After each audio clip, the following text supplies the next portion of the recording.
할렐루야! 예수 찬양 공동체 여러분, 오늘도 하나님이 주시는 평안이 여러분의 가정과 일터에 함께 하시기를 원합니다. 다 함께 찬양 드리시겠습니다.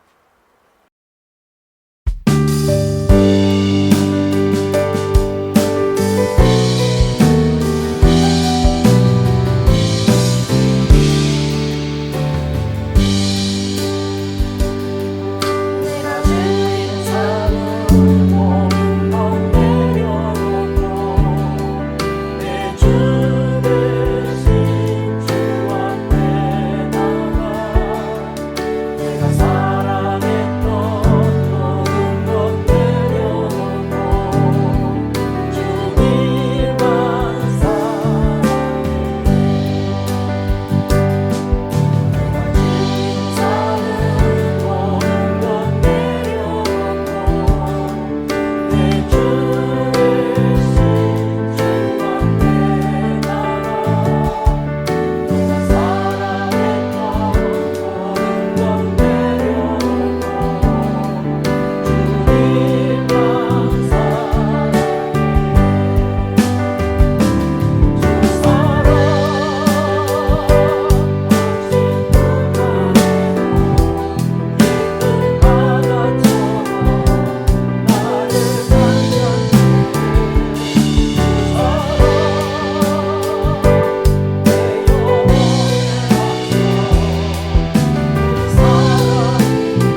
그리스도의 사랑이 우리를 강권하시는도다.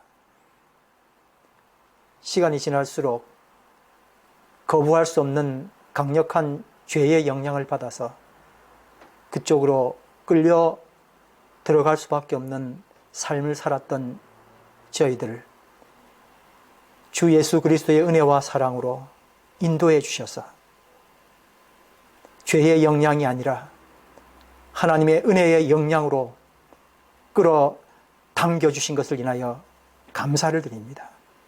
죄보다 더 강한 힘으로 더 이상 죄가 나를 간섭하지 못하도록 강하게 이끌어 주신 것을 감사드립니다.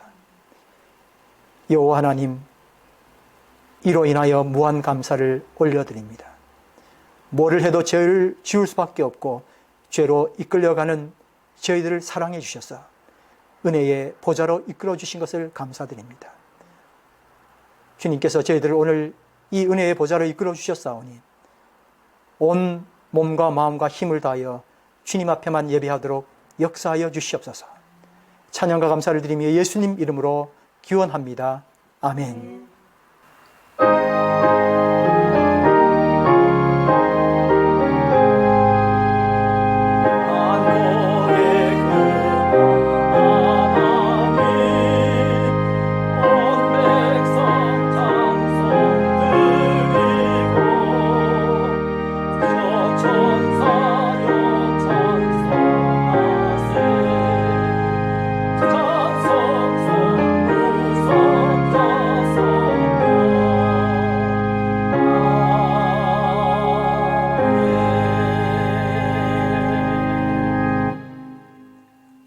하나님이 세상을 이처럼 사랑하사 독생자를 주셨으니 이는 그를 믿는 자마다 멸망하지 않고 영생을 얻게 하려 하심이라. 하나님이 그 아들을 세상에 보내신 것은 세상을 심판하려 하심이 아니요 그로 말미암아 세상이 구원을 받게 하려 하심이라. 그를 믿는 자는 심판을 받지 아니하는 것이요 믿지 아니하는 자는 하나님의 독생자의 이름을 믿지 아니하므로 벌써 심판을 받은 것이니라. 그 정죄는 이것이니 곧 빛이 세상에 왔으되 사람들이 자기 행위가 악함으로 빛보다 어둠을 더 사랑한 것이니라. 악을 행하는 자마다 빛을 미워하여 빛으로 오지 아니하나니 이는 그 행위가 드러날까 하며 진리를 따르는 자는 빛으로 오나니 이는 그 행위가 하나님 안에서 행할 것임을 나타내려 함이라 하시니라. 아멘. 전능하사 천지를 만드신 하나님 아버지를 내가 믿사오며 그 외아들 우리 주 예수 그리스도를 믿사오니 이는 성령으로 잉태하사 동정녀 마리아에게 나시고 본디오 빌라도에게 고난을 받으사 십자가에 못 박혀 죽으시고 장사한 지 사흘 만에 죽은 자 가운데서 다시 살아나시며 하늘에 오르사 전능하신 하나님 우편에 앉아 계시다가 저리로서 산자와 죽은 자를 심판하러 오시리라. 성령을 믿사오며 거룩한 교회와 성도가 서로 교통하는 것과 죄를 사하여 주시는 것과 몸이 다시 사는 것과 영원히 사는 것을 믿사옵나이다. 아멘.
너희에게 끼치노니 내가 너희에게 주는 것은 세상이 주는 것과 같지 아니하리니 곧 나의 평안을 너희에게 주노라.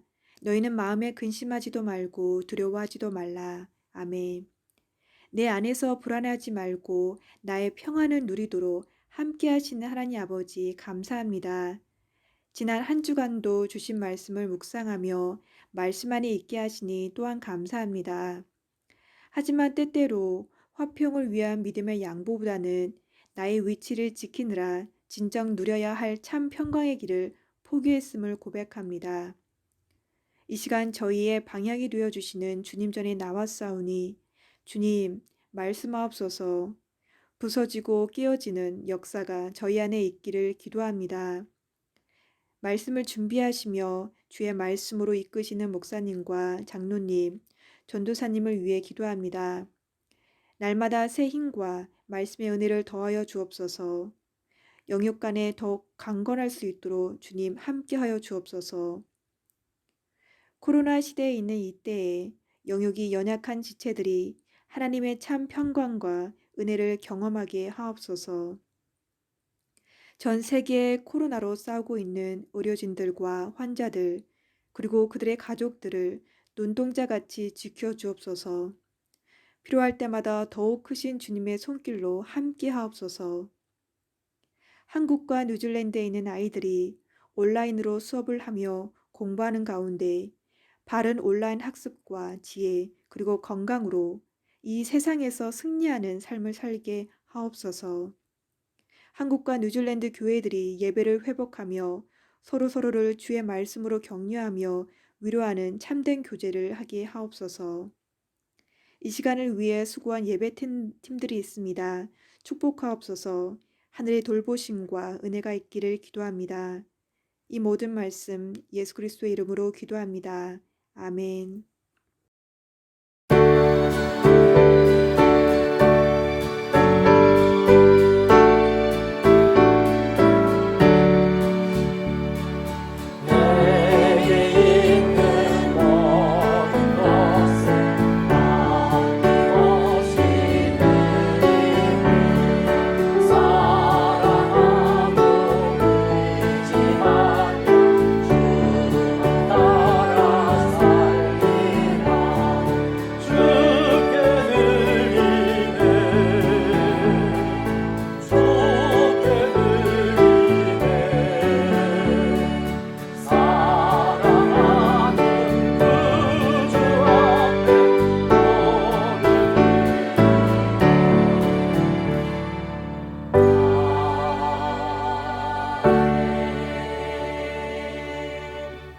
삶이 예배요 예배가 삶이다. 성령 충만 예수 찬양. 할렐루야. 아멘. 강물이 이르는 곳마다 번성하는 모든 생물이 살고 또 고기가 심히 많으리니 이 물이 흘러 들어가므로 바닷물이 소생함을 얻겠고 이 강이 이르는 각처의 모든 것이 살 것이며 아멘. 여러분 환영합니다.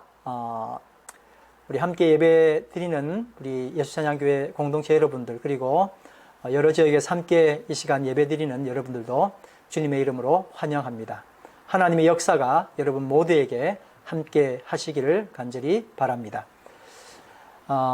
뉴질랜드는 현재 코로나 바이러스 19 레벨 2 경보 이제 오늘은 현재 3고요. 그리고 내일부터 31일입니다. 9월 6일까지 뉴질랜드 전 지역이 레벨 2 경보로 조정이 됩니다. 우리 온라인 주일 예배가 그래서 이번 주와 다음 주까지 계속 되게 되겠습니다. 우리에게는 힘든 일들이고 그렇지만 하나님의 역사가 함께하기를 바라고 이 주간에 성전에서 그리고 또 여러 교회 행사들은 연기되거나 혹은 온라인으로 대체되게 되겠습니다. 다음 주 예배 시무 및 봉사 안내를 드립니다. 기도 김영철 장로님 그리고 성가대 찬양은 카라 챔버입니다. 헬스 앤 세이프티 레벨 2 가이드라인을 말씀을 드리겠습니다. 이 2단계 경보 지침은 2m 거리 유지라고 합니다. 아주 좀 우리가 이해되기 쉬운 게 뭐냐면은 2단계 기본 원칙은 안전한 방법으로 활동하는 것이라고 합니다. 3단계는 서로가 다 환자라고 생각하고 어떻게 활동할 것인가가 기본적 원칙이라면 2단계는 안전한 방법으로 활동하는 것, 활동에 의미가 있는 것 같습니다. 내용들을 여러분 다 잘 아시겠지만 참고하시고 특별히 이번에는 대중교통을 이용할 때는 마스크를 반드시 착용을 해야 되고 그렇지 않으면 벌금이 부과된다고 하는 것이 있습니다. 목요 온라인 예배는 목요일 오후 7시에 드려집니다. 드렸던 여러 그 찬송, 기도 이런 모든 순서들을 다 지키면서 말씀도 미리 읽으시면서 온라인 예배에 임해 주시면 감사하겠습니다. 9월 13일은 주일 봉헌 찬양 시간에 성경 암송 만나의 특순이 있겠습니다. 기도드리겠습니다. 하나님, 코로나 바이러스 19 경보 단계로 인해서 우리들은 일상의 변화로 저마다 고통 가운데 있습니다. 그러나 이 고통 가운데서 우리가 하나님의 자녀임을 잊지 않게 하시고 자녀답게 이 땅을 섬기도록 인도하여 주시옵소서. 이 시간 우리의 헌신과 11조와 감사의 헌물을 주님 앞에 올려드립니다. 주님께서 기쁘게 받아 주시옵소서. 여러 가지 어려움으로 인하여 드리지 못한 손에 주의 은혜가 넘치게 하시옵소서. 예수님 이름으로 기도드립니다. 아멘. 오늘 하나님께서 우리에게 주신 말씀은 요한복음 11장 1절에서 15절까지의 말씀입니다. 요한복음 11장 1절에서 15절, 제가 1절, 여러분 2절 이렇게 교독하도록 하겠습니다. 제가 읽습니다. 어떤 병자가 있으니 이는 마리아와 그 자매 마르다의 마을 베다니에 사는 나사로라. 이 마리아는 향유를 주께 붓고 머리털로 주의 발을 닦던 자요, 병든 나사로는 그의 오라버니더라. 이에 그 누이들이 예수께 사람을 보내어 이르되 주여 보시옵소서, 사랑하시는 자가 병들었나이다 하니 예수께서 들으시고 이르시되 이 병은 죽을 병이 아니라 하나님의 영광을 위함이요 하나님의 아들이 이로 말미암아 영광을 받게 하려 함이라 하시더라. 예수께서 본래 마르다와 그 동생과 나사로를 사랑하시더니 나사로가 병들었다 함을 들으시고 그 계시던 곳에 이틀을 더 유하시고 그 후에 제자들에게 이르시되 유대로 다시 가자 하시니 제자들이 말하되 라삐여, 방금도 유대인들이 돌로 치려 하였는데 또 그리로 가시려 하나이까? 예수께서 대답하시되 낮이 12시간이 아니냐? 사람이 낮에 다니면 이 세상의 빛을 봄으로 실족하지 아니하고 밤에 다니면 빛이 그 사람 안에 없는 고로 실족하느니라. 이 말씀을 하신 후에 또 이르시되 우리 친구 나사로가 잠들었도다. 그러나 내가 깨우러 가노라. 제자들이 이르되 주여, 잠들었으면 나갔나이다 하더라. 예수는 그의 죽음을 가리켜 말씀하신 것이나 그들은 잠들어 쉬는 것을 가리켜 말씀하신 줄 생각하는지라. 이에 예수께서 밝히 이르시되 나사로가 죽었느니라. 내가 거기 있지 아니한 것을 너희를 위하여 기뻐하노니 이는 너희로 믿게 하려 함이라. 그러나 그에게로 가자 하시니. 15절 말씀 다시 한 번 더 다 같이 읽습니다. 시작. 내가 거기 있지 아니한 것을 너희를 위하여 기뻐하노니 이는 너희로 믿게 하려 함이라. 그러나 그에게로 가자 하시니. 아멘.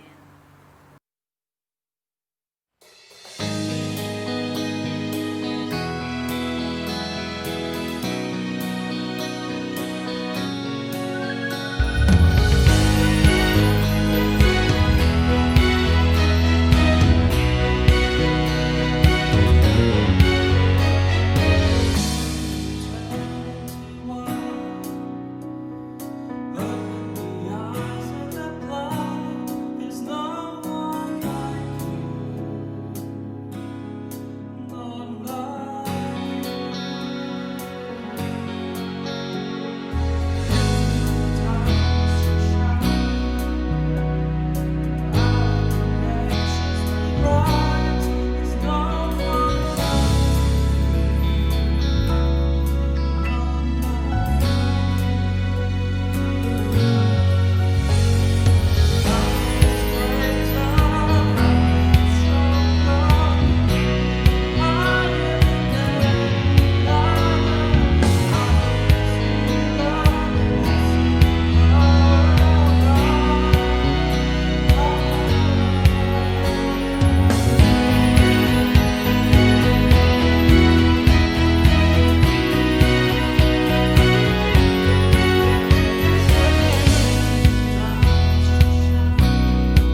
여러분 반갑습니다. 오늘 제목은 억울함을 어떻게 풀까입니다. 생소한 제목일 수도 있고 굉장히 반가운 제목일 수도 있겠네요. 한번 따라 하실까요? 억울함을 어떻게 풀까? 억울함을 어떻게 풀까? 다들 억울한 마음 다 있으시죠, 그렇죠?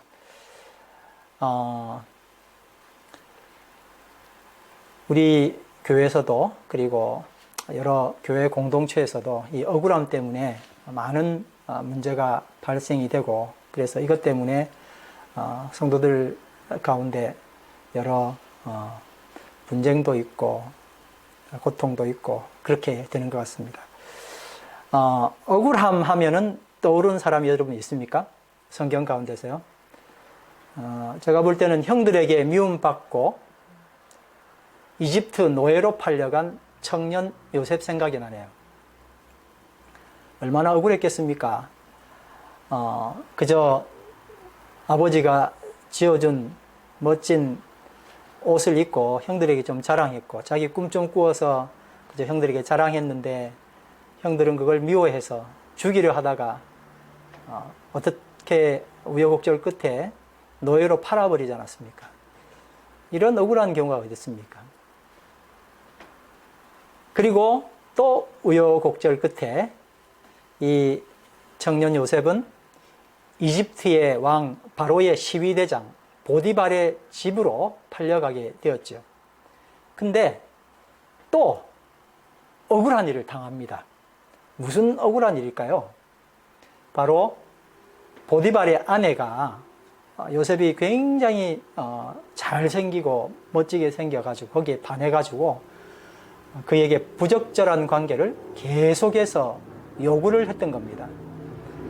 요셉은 이것을 하나님의 이름으로 거부했죠.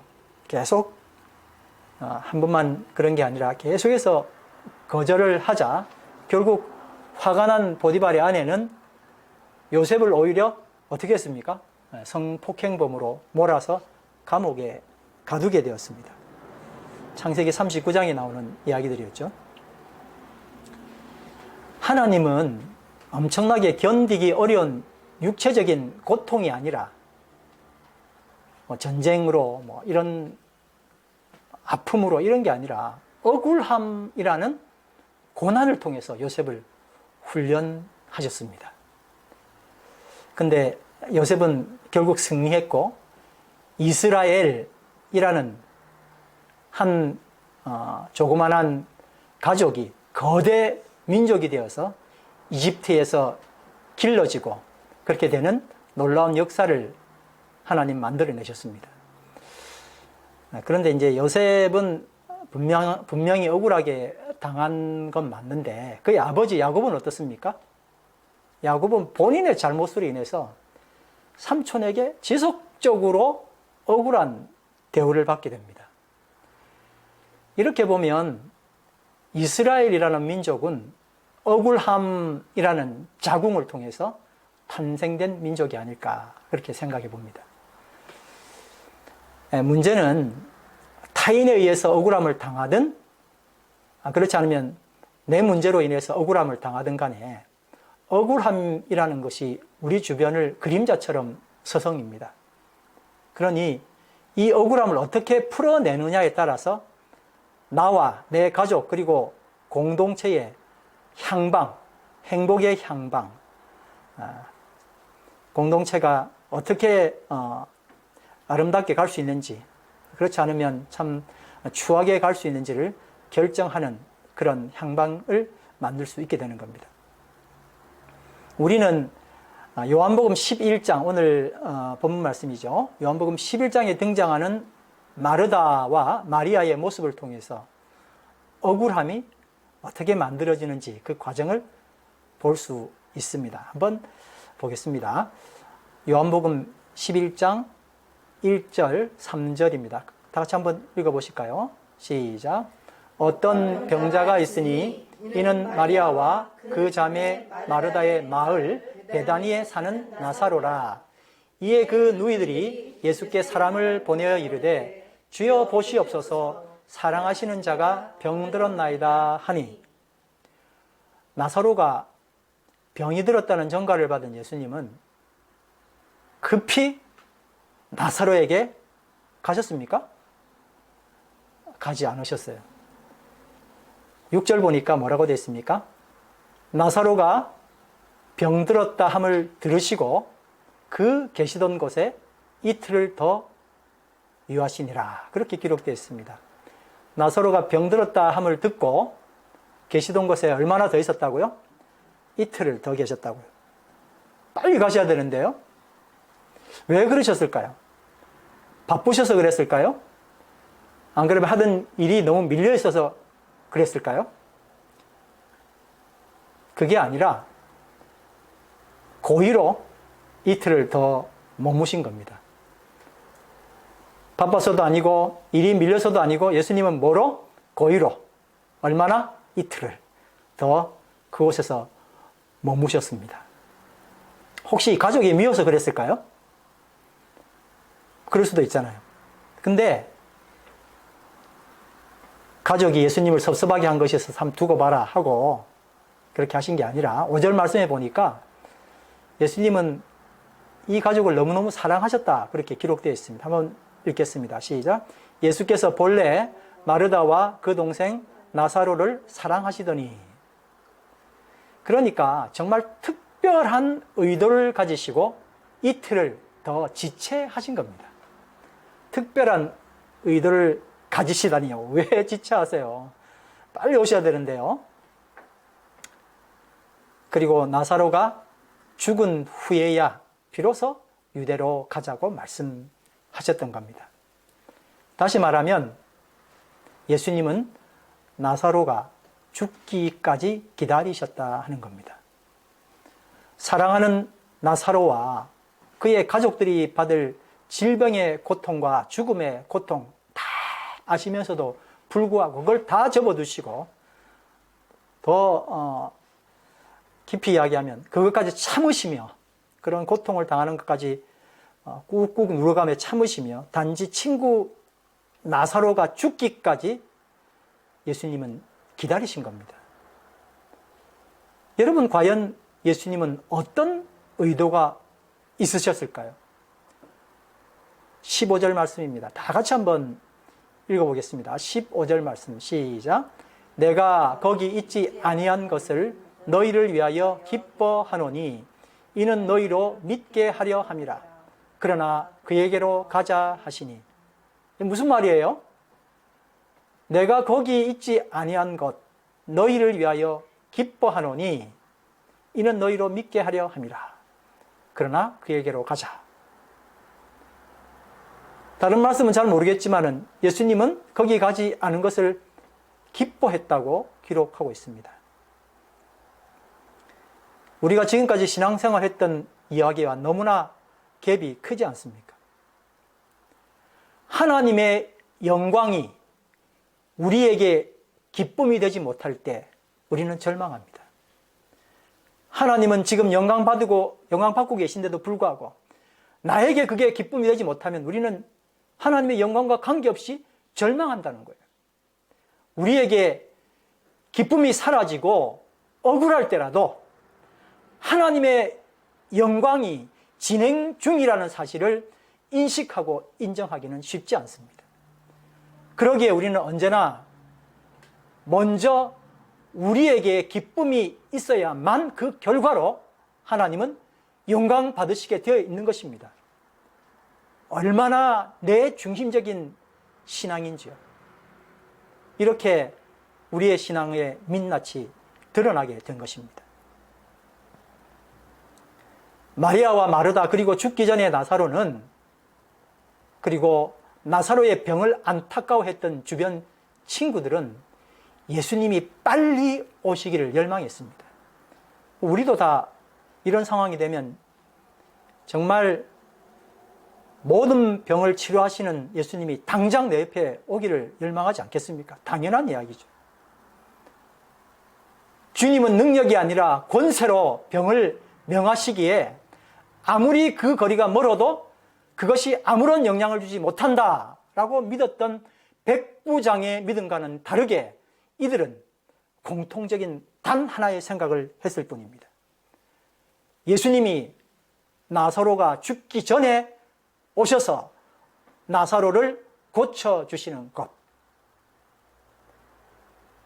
예수님이 나사로가 죽기 전에 오셔서 나사로를 고쳐주시는 것. 그들의 공통적 생각이었습니다. 이들은 예수님이 멀리 계실수록 예수님의 능력은 감소된다고 여긴 것입니다. 마리아와 마르다는 바로 이런 대중적인 믿음의 근거 위에 또 다른 확신이 하나 더 있었습니다. 우리가 예수님과 엄청나게 친하다는 겁니다. 뭐라고요?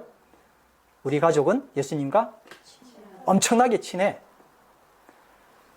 나사로가 병이 들었다며 베다니에서 갈릴리에 계신 예수님께로 사람을 보내는 일.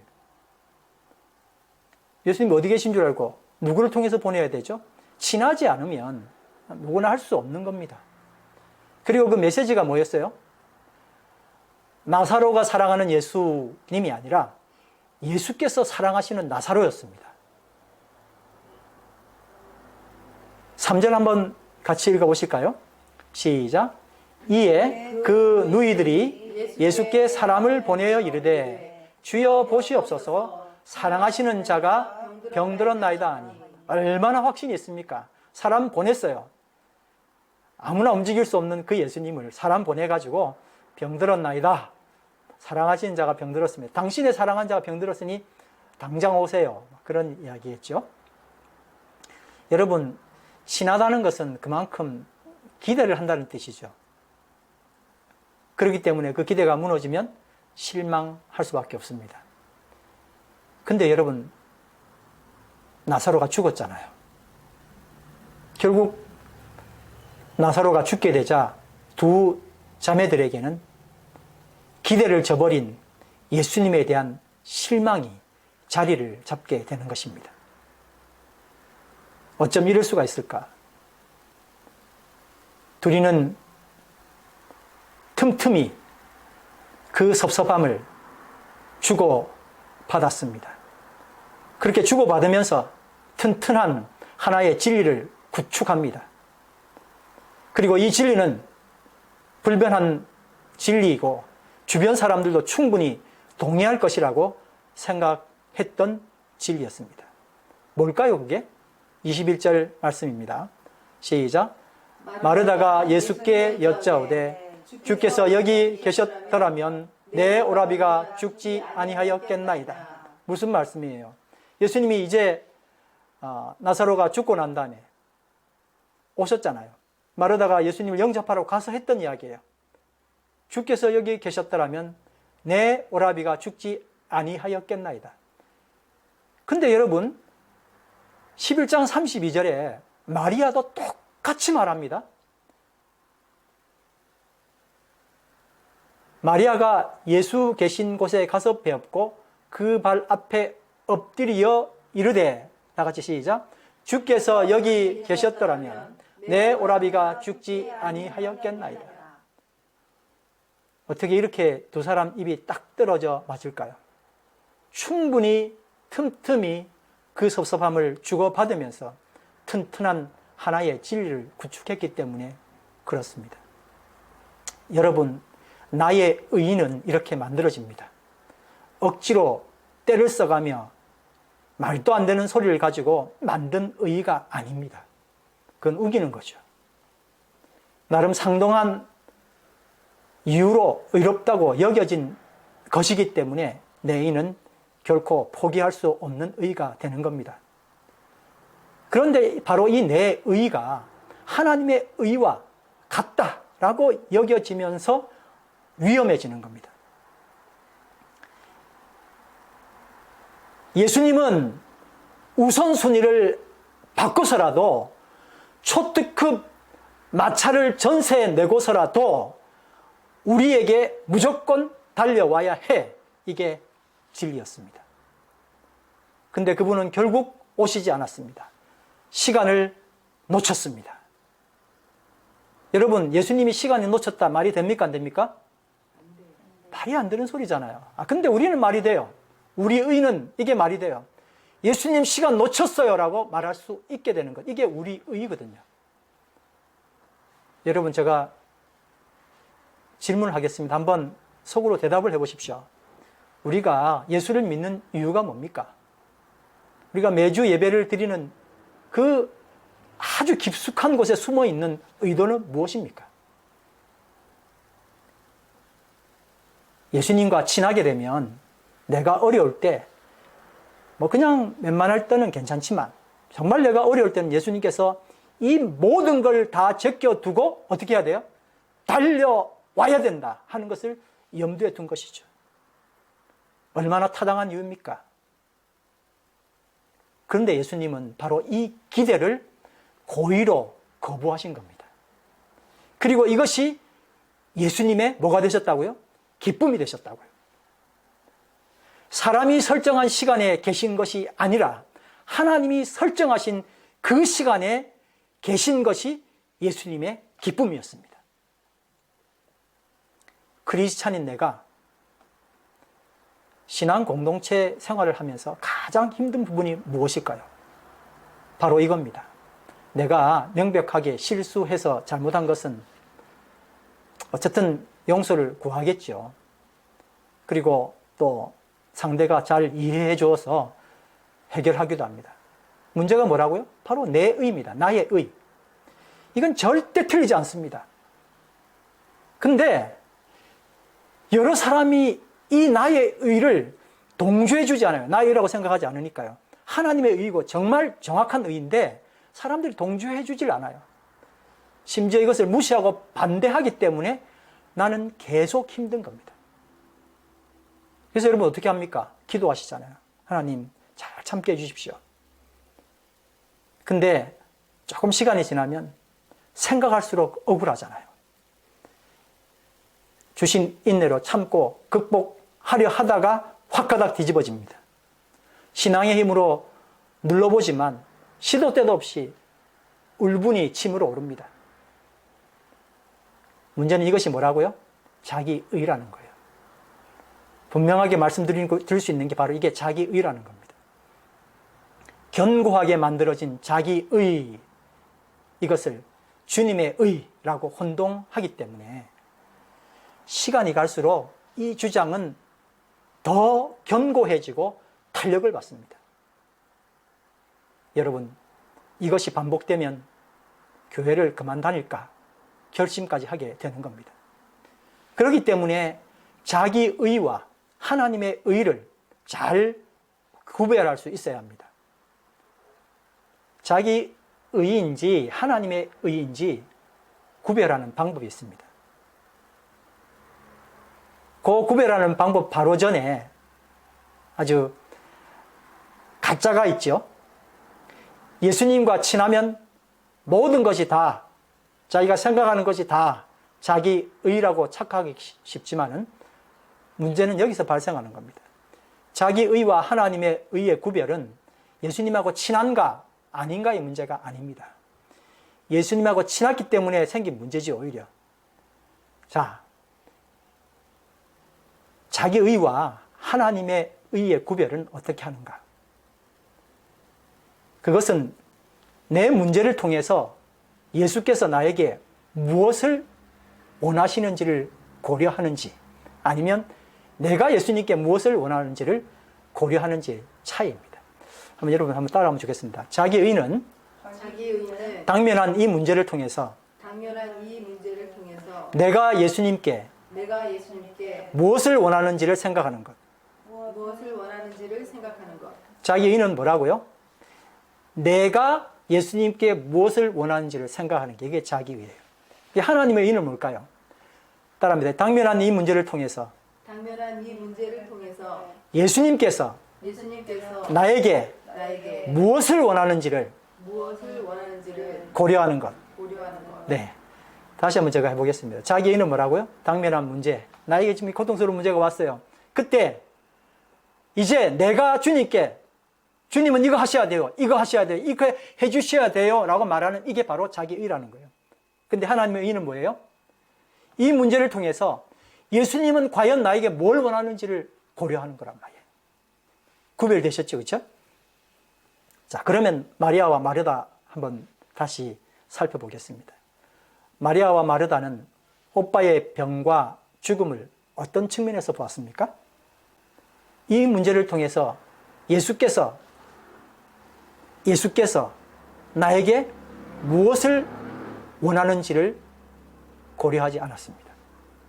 오히려 이 고통스러운 문제를 당면했을 때 지금 내가 예수께 무엇을 원하는지에 초점이 맞춰져 있습니다. 뭘 했어요? 예수님께 사람을 보냈어요. 병을 고칠 수 있는 예수님은 당연히 어떻게 하셔야 돼요? 이 말을 듣고 즉각 오셔야 돼요. 근데 예수님은 언제 왔어요? 예수가 아빠가 죽은 후에 당도하셨어요. 그들이 뭐라 이야기했습니까? 이제 다 끝났습니다. 아무 소용없어요. 오셔도 아무 소용없어요. 진작 오시죠. 라고 말을 하는 겁니다. 그래서 내 의가 이렇게 토설을 하는 겁니다. 주께서 여기 계셨더라면 내 오라비가 죽지 아니하였겠나이다. 그런데 여러분, 우리가 아는 것처럼 이 억울한 외침은 사실상 거짓이었고 아무짝에도 쓸모없는 공허한 것이었습니다. 내 의는 이렇게 나에게 고통 주고 억울한 심정 때문에 고통당하고 주변을 힘들게 만들고 그리고 하나님께 영광도 돌리지 못하는 일을 하게 되는 겁니다. 그래서 우리는 내 의인지 하나님의 의인지를 정말 분명하게 알아야 하는 것입니다. 만약에 이 두 자매가 이 문제를 통해서 예수님께서 나에게 무엇을 원하는지를 생각했다면 오빠의 병과 죽음은 어떻게 해석되었을까요? 우리는 살면서 중요한 사건을 만날 때 예수님께서 나에게 무엇을 원하시는지를 생각해 보는 힘을 기르지 못했었습니다. 그러니까 어쩔 수 없이 자기 의가 온 교회에 충만할 수밖에 없었습니다. 여러분, 하나님의 시간과 나의 시간이 다를 때 하나님이 나에게 원하시는 것은 뭘까요? 그 문제로 인하여 내가 양보하고, 따라합시다. 양보하고. 그 문제로 인하여 내가 참고, 따라합니다. 참고. 그래서 성숙해지고, 따라합니다. 성숙해지고. 그래서 다른 사람을 용납하고, 따라합니다. 용납하고. 그를 받는 것입니다. 그를 받는 것입니다. 시작. 그를 받는 것입니다. 하나님이 원하시는 건 뭘까요? 이 문제를 통해서 양보하고 참고 그래서 성숙해지고 사람을 용납하고 사람을 받아들이는 거잖아요. 그럼 다르게 이야기해 보죠. 마귀는 이 문제를 통해서 내 시간과 하나님의 시간이 맞지 않을 때 마귀는 이것을 통해서 무엇을 원할까요? 나에게 억울한 마음 생기게 하고 그것 때문에 다른 사람을 정죄하고 그것으로 편을 가르는 게 마귀 생각이잖아요. 마귀가 원하는 거잖아요. 근데 나는 이 마귀의 의를 그대로 따라가는 거예요. 하나님 믿는다 그러면서 내 성향과 너무 잘 맞는 마귀의 의를 따라가며 이게 내 의야. 하나님의 의를 지속적으로 고집하며 내 의를 하나님 의에 갖다 붙이는 거예요. 마귀의 의인지도 모르고. 예수님은 어떤 생각을 하시는지 이 사건을 예수님은 어떻게 보시는지 내 입장을 쫙 빼고 바라봐야 되는 거예요. 그래야만 나의 의로 충만한 공동체를 하나님의 의로 충만하게 만들 수 있는 것입니다. 아멘. 마리아와 마르다는 예수님을 기다리면서 이렇게 기도하고 입을 모아야 했습니다. 주님께서 여기 계셨더라면 이 아니라 왜 늦으셔요? 그 이야기가 아니라 이렇게 기도해야 되세요. 인간의 생사 화복을 주관하시는 주님, 오빠의 병과 죽음조차도 주관하시는 주님, 주님께서 어떤 결정을 내리시든 그것이 가장 선하고 아름다움을 고백합니다. 당신은 멀리서도 우리의 생각을 통촉하시오니 우리를 향한 당신의 그 어떤 결정도 우리에게 가장 합당하며 당신의 뜻만이 이루어지기를 원합니다. 정말 위대한 기도입니다. 이렇게 함께 입을 모으고 기도했다면 이 두 자매는 억울한 감정이 그 마음 가운데 있지 않았을 겁니다. 여러분, 우리도 마찬가지입니다. 내 의를 주장하다가 하나님의 의로 기도가 바뀌게 되잖아요. 가장 먼저 억울한 감정이 사라질 겁니다. 그래서 공동체 생활을 하다가 나에게 억울한 일이 생겼다면 가장 먼저 뭘 해야 될까요? 그 사람을 질타하고 내 말에 동의해주는 여러 사람을 모집한다. 맞습니까? 아니에요. 맨 먼저 뭐를 해야 돼요? 이것이 내 의인지 하나님의 의인지를 점검하는 거예요. 여러분, 억울함은 서두에 이야기했던 것처럼 두 가지로 생각해 볼 수 있습니다. 하나는 정말 내 문제인데 착각해서 억울할 경우죠. 다른 하나는 원수들이, 사탄이 작정하고 나를 올무에 걸리도록 억울하게 만든 겁니다. 자, 두 문제를 어떻게 풀까요? 만약 억울한 것이 사실 내 문제였다면 이건 누가 풀어야 돼요? 내가 풀어야 돼요. 어떻게 풀어야 돼요? 내 잘못이 발견되면 회개하고 용서를 구해야 됩니다. 주님께 용서 구하고 상대에게 찾아가서 미안하다고 꼭 이야기를 해야 됩니다. 그 사람이 말해주겠지 기다리지 말고 꼭 할 수 있는 용기가 있게 되기를 바랍니다. 근데 내 억울함이 다른 사람이 만든 올바라면 어떻게 해야 되죠? 뛰어가서 내 억울함을 푼다. 보통 우리가 그렇게 했잖아요. 억울함을 내가 풀 수 있습니까? 바로 여기서 문제가 발생한 거예요. 억울함을 푸는 최고의 키는 주님께서 내 억울함을 다 아신다는 걸 아는 거예요. 한번 따라서 주님께서 내 억울함을 다 아신다. 그래서 어떻게 해야 돼요? 나는 잠잠하게 주님의 뜻이 이루어질 때까지 기다려야 한다 하는 것입니다. 로마서 15장 3절 말씀입니다. 같이 읽어보실까요? 시작. 그리스도께서도 자기를 기쁘게 하지 아니하셨나니 기록된 바 주를 비방하는 자들의 비방이 나에게 미쳤나이다 함과 같으니라. 여러분, 내가 내 억울함 푼다는 건 결국 그게 자기 기쁨이에요. 그렇죠? 도리어 또 슬픔을 당하겠지만 자기 욕망이잖아요. 자기 욕망을 푸는 거잖아요. 그런데 주님께서는 이 억울함을 다 당하셨어요. 그래서 우리는 주님이 당하신 억울한 고난을 생각하고 주님의 시간을 기다려야 합니다. 한번 따라 하실까요? 주님의 시간을 기다리자. 주님의 시간을 기다리자. 여러분, 진짜 하나님이 내 억울함을 아시면 끝 아닙니까? 더 이상 뭐가 필요해요?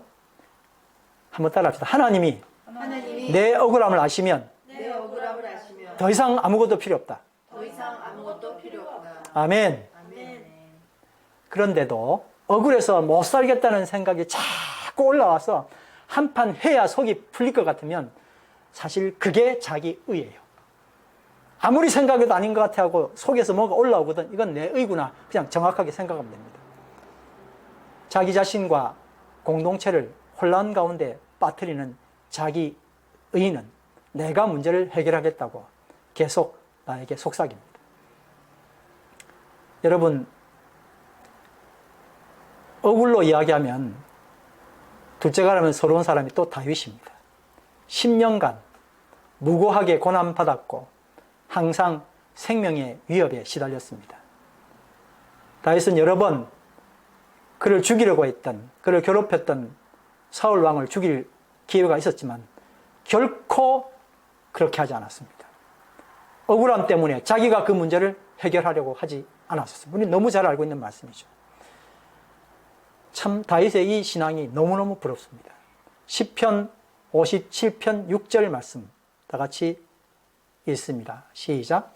그들이 내 걸음을 막으려고 그물을 준비하였으니 내 영혼이 억울하도다. 다윗의 억울함 두말하면 입 아픕니다. 그런데 다윗은 결코 자기 손으로 그 억울함을 풀어내려고 하지 않았습니다. 하나님의 시간이 차기까지 하나님만을 의지했습니다. 57장 6절 후반절에 이렇게 기록되어 있습니다. 그들이 내 앞에 웅덩이를 팠으나 자기들이 그 중에 빠졌도다 셀라. 내 억울함은 하나님이 다 하시기 때문에 됐습니다. 그리고 내 억울함은 그들 스스로 파멸의 순간이 오기 때문에 그것으로 또 해결됩니다. 그래서 다윗은 큰 결심을 합니다. 작정합니다. 결정합니다. 7절 말씀 다 같이 보겠습니다. 너무나 중요한 말씀입니다. 시작. 하나님이여 내 마음이 확정되었고 내 마음이 확정되었사오니 내가 노래하고 내가 찬송하리로다. 우리가 여기 2번씩 적었지 이렇게 쉬니까 그랬나? 그게 아니고요. 한 번 확정으로는 안 되겠어요. 또 확정하는 거예요. 어떤 확정을 했어요? 억울하면 내가 풀지 않을 거야. 대신 뭘 할 거야? 아멘. 내가 노래하고 내가 찬송하리로다. 이 결정을 한 거예요. 내 마음이 확정됐습니다. 어떻게 이 마음을 이 다윗이 먹었는지 모르지만 어떤 상황 끝에 우리와 같은 거죠. 어떤 상황 끝에 이제 내가 확정할 거야. 나는 억울함을 내가 스스로 풀지 않을 거야. 하나님은 다 하셔. 하나님이 하실 거야. 대신 나는 노래하고 나는 찬송할 거야. 내 마음은 확정되었고 또 확정되었어. 이렇게 다윗이 결심한 겁니다. 우리 예수 찬양 공동체가 이렇게 다윗처럼 위대한 결정을 하기를 간절히 바랍니다. 내 억울함을 내가 푸는 대신 내가 노래하고 내가 찬양하기를 원합니다. 8절 말씀입니다. 시작. 내 영광아 깰지어다. 비파야 수금아 깰지어다. 내가 새벽을 깨우리로다. 드디어 다윗은 자기 영광을 보게 됐어요. 자기 죄 때문에 억울함 때문에 가려졌던 자기 영광이 드디어 보인 겁니다. 내 영광아 깰지어다. 비파야 수금아 깰지어다. 내가 새벽을 깨우리로다. 여러분 억울합니까? 새벽을 깨우시길 바랍니다. 비파가 우리 교회 여성 중창단 이름으로 뭐죠? 긴내래죠. 수금은 우리 남성 중창단입니다. 비파 수금은 뭐죠? 우리 혼성 중창단 이름이죠. 비파야 수금아 깨어라. 내가 노래하고 내가 찬송하리로다. 제가 이 말씀을 준비하면서 얼마나 감동이 되었는지 혹시 실수할까 봐 제가 지금 감정을 참고 있는 중입니다. 여러분 비파, 수금 깨어나시길 바랍니다. 노래하고 찬송하시길 바랍니다. 억울함을 토로하는 것이 아니라 주님 앞에 나가 노래하고 찬송할 결심을 하시기를 간절히 바랍니다. 아멘. 이번 주 암송 말씀입니다. 요한복음 11장 15절 말씀 다 같이 시작. 내가 거기 있지 아니한 것을 너희를 위하여 기뻐하노니 이는 너희로 믿게 하려 함이라. 그러나 그에게로 가자 하시니. 아멘. 우리 다 같이 주님 말씀하시면 내가 나아가리다 찬양 드리겠습니다.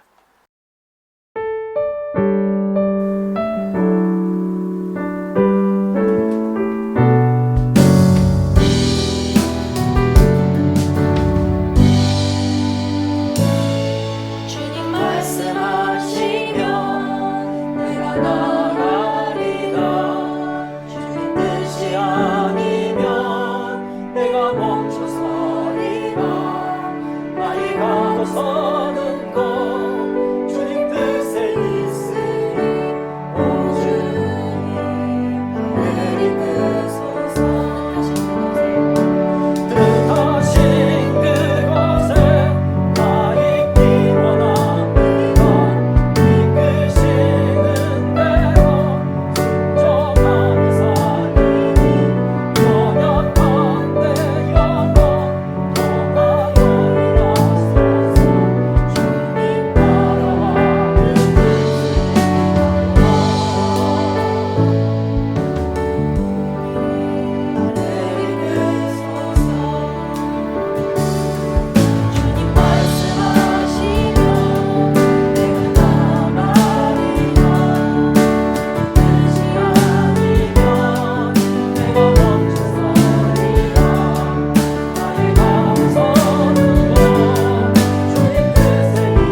이제는 우리 주 예수 그리스도의 놀라우신 은혜와 하나님 아버지의 무한하신 사랑과 성령 하나님의 감화 감동 역사 교통하심이 오늘 주님 앞에 나와 당면한 이 문제를 통해서 내가 예수께 무엇을 원하는지를 생각하던 삶에서 당면한 이 문제를 통해 예수께서 나에게 무엇을 원하시는지를 묵상하고 그렇게 살아가기를 소원하는 당신의 자녀들 위해 이제로부터 영원토록 함께 하시기를 축원하나이다. 아멘.